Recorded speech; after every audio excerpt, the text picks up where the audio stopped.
Nandito tayo sa Nando's. Yan, Nando's. Kakain tayo dito, guys.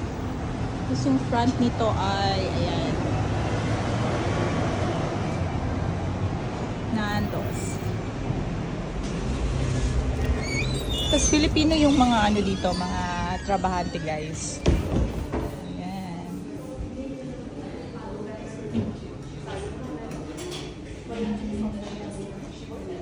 Filipino ba yung owner nito? Ay, hindi po. Australian po.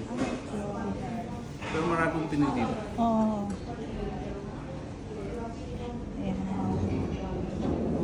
So, mag-wash ng ano.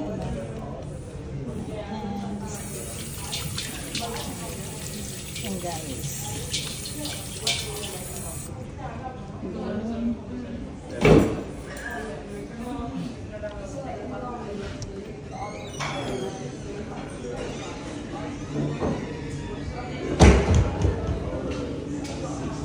Walang menu. Take away. Takeaway. Yes, ako. Pilipino na. Wala nagpain. Pilipino to? Oo. Ano siya? Okay lang daw. Okay mo lang yan, oh. Gusto naman ito. Ano to?